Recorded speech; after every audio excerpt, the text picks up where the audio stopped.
I remember the exact moment the knife slid in. Not a physical one, no, this was sharper. Her words. "Cancel your mother's surgery ride. My sister's bridal shower is today. I need you there." Calmly, I said, "You're right, family first." The smile on her face was enough to convince her I was hers, obedient, pliable. Then I canceled my availability for her sister's shower. I drove my mother to surgery, and I blocked her number. 8 hours. 8 hours, in silence. When she finally reached me, through her father's phone no less, her panic was palpable. "Why aren't you answering me?" I didn't answer. Not then. Not yet. It started months earlier, that subtle erosion.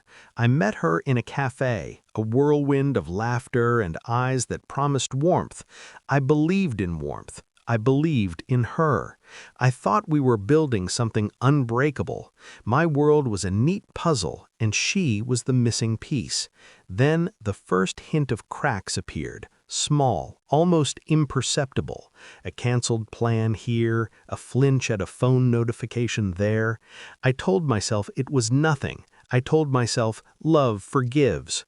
Until one evening, I noticed her phone left carelessly on the table.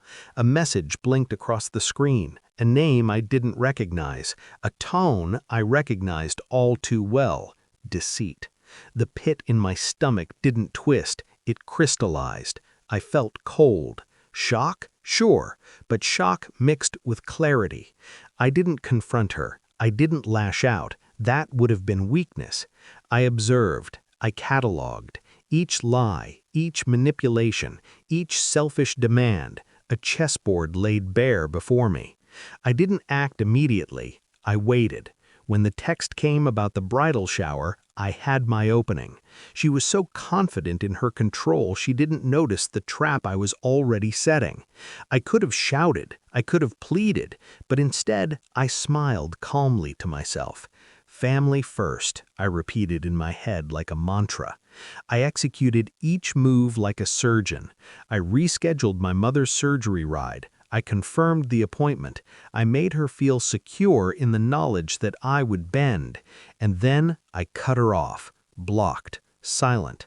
My phone was dead to her world for 8 hours while I drove my mother through sterile hospital halls. The hum of the engine, the smell of antiseptic, the steady beep of monitors. This was my theater, my meditation, my armor. When she finally called through her father's phone, I let her stew.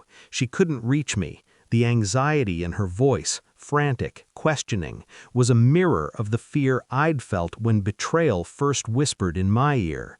I answered slowly, calmly, every word measured, every pause deliberate. "Your sister's shower?" I let the weight of my choice hang. "I won't be there." The realization hit her like ice. The rage, the incredulity, the helplessness, all of it was a delicious symphony to the months of manipulation she'd woven. I watched it bloom without interference. She couldn't pull me back into the web she had spun. I had already stepped out. I didn't need to explain. I didn't need to justify. Silence was my weapon. Her power over me depended on access, on immediacy, on my acquiescence. Remove that, and the kingdom crumbles. That's exactly what happened. The next days unfolded like a lesson in cause and effect. She tried every channel, every subtle guilt, every hint of charm. Nothing reached me. I maintained control with surgical precision. I observed her unraveling, not in cruelty, but in inevitability. Betrayal has a gravity. If you are still, it pulls the betrayer into orbit around their own mistakes. I reflected, often during those hours, about trust, about love, about boundaries, about patience. Revenge is not loud. It doesn't scream. It whispers in timing, in calculated absence, in the quiet that teaches lessons better than confrontation ever could. And then came the payoff, the moment of realization. She understood, fully and finally, that her demands had no leverage over me, that my family came first, not her whims, that the illusion of control she cherished so much was gone.